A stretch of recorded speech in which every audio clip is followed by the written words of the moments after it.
গরমে প্রশান্তি আনতে ঠান্ডা ঠান্ডা ডেজার্ট কে না পছন্দ করে। আসসালামু আলাইকুম ফ্রেন্ডস, সবাই কেমন আছেন?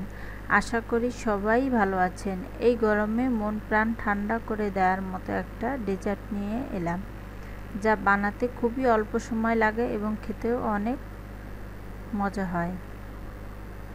আমি এখানে 1 কেজি দুধ নিয়েছি। 1 কেজি দুধ জাল দিয়ে আধা কেজি করে নিব।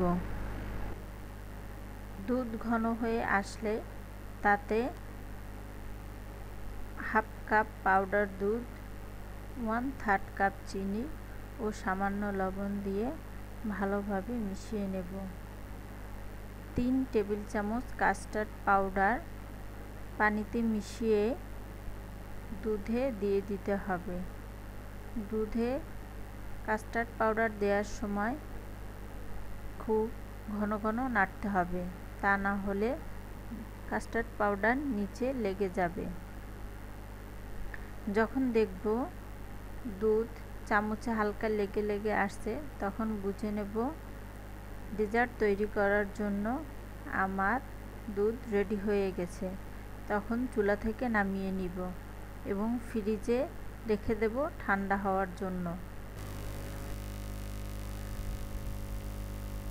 আমি অফ ক্যামেরায় 3 কালারের জেলি তৈরি করে নিয়েছি, গ্রিন, রেড এবং অরেঞ্জ কালার। জেলিগুলোকে ছুরি দিয়ে ছোট ছোট করে কেটে নিতে হবে এবং একটি স্প্যাচুলারের সাহায্যে সেগুলোকে তুলে একটি বক্সে নিয়ে নিতে হবে। জেলির কালারগুলো অনেক সুন্দর হয়েছে। জেলি তৈরি করা খুবই সহজ। জেলি তৈরি করতে পানি, চিনি, আগার আগার পাউডার এবং সামান্য লেবুর রস লাগবে।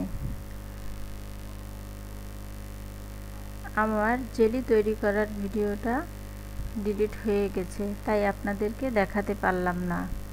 আশা করি আপনারা খুব সহজেই জেলি তৈরি করে নিতে পারবেন। আমার সবগুলো জেলি কাটা শেষ। আমি এগুলো এখন একটা বক্সে নিয়ে নিব।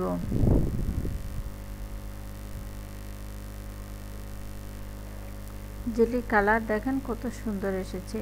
এটা হচ্ছে অরেঞ্জ কালার জেলি। এখন একটা গ্লাসে দুধ এবং জেলিগুলো লেয়ার বাই লেয়ার দিব এবং সাথে আইসক্রিম দিব। আইসক্রিম দেওয়াতে ডেজার্টটির স্বাদ অনেক বেড়ে যায় এবং এটা খেতেও অনেক টেস্টি লাগে। আশা করি আপনারা বাসায় এটি ট্রাই করে দেখবেন, আপনাদেরও মন প্রাণ জুড়িয়ে যাবে। আমার ডেজার্টটি প্রায় তৈরি করা শেষ। এখন উপর দিয়ে হালকা জেলি আর একটু কাস্টার্ড দিয়ে এবং উপরে আইসক্রিম দিয়ে পরিবেশন করব। আমার হাজবেন্ড এবং আমার বাচ্চা এই ডেজার্টটি খুবই পছন্দ করে। আশা করি আপনাদেরও এই ডেজার্টটি অনেক ভালো লাগবে। আপনারা সবাই আমার জন্য দোয়া করবেন। আশা করি সবাই ভালো থাকবেন। আল্লাহ হাফেজ।